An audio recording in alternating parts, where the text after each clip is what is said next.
In 1934, when censuses were done by British in India, so my first question is, and British were in India known as divide and rule. That kind of a phrase came from British rule in India.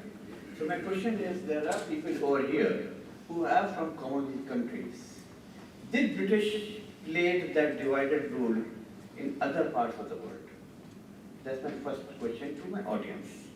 So here, imagine India, if you think that 1934, that consensus, and then people started knowing that I'm from this caste, that subcaste, Hindu, Muslim, Parsi, Christian, whatever, in 1934, and then this calculation started of vote bank politics.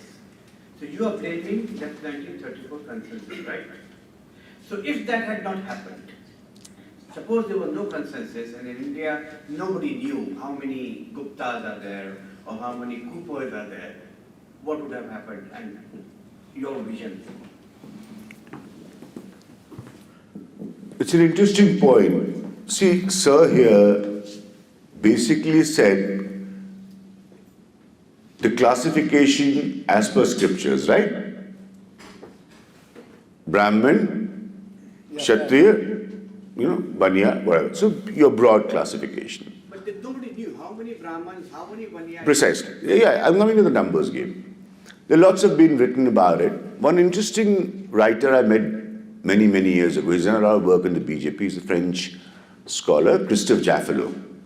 And Christophe and I had this conversation many years ago, and we came back to the British, 1934. So we were trying to find the answer to how it would have served the British or helped the British, given the divide and rule philosophy. So the conclusion to our discussion was, because they were those slightly affluent, intellectual, educated, could afford themselves, were more active in the freedom movement. The British also in their own way wanted to identify and figure out those who were poor, downtrodden, discarded, untouchable. As Gandhi, that's one of the reasons, and listen to Gandhi, read Gandhi, I've read a lot of Gandhi, and he says why he calls them Harijan. The word that he used was Harijan, people of God.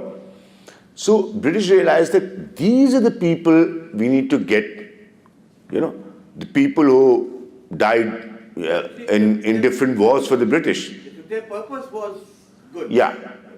So their purpose is not good. Their purpose was to get more and more people.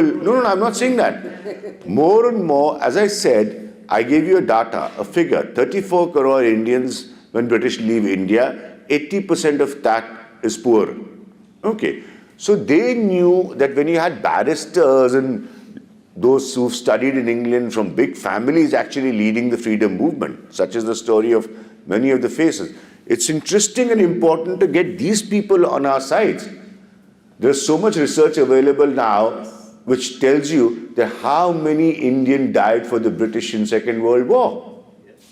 Who were these people? So it was a way to identify them.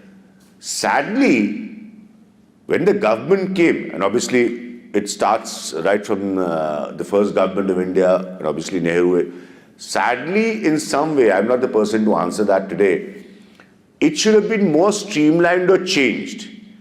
Your point is very valid, that instead of changing, it got more bracketed and intensified. And in politics or in life and such, nobody wants to change a successful formula. So when it became a formula, that that in your particular area where you grew up in Lucknow, there are more Banyas that I can get to vote. If I put you up as a candidate, I will not put up a caste there. It became as simple as this. Member of Parliament of Lucknow. So that's a very interesting thing. Therefore, I hold, with my reading and understanding, I don't know what would have happened if there was no 34 census, but I hold that very significant turning point.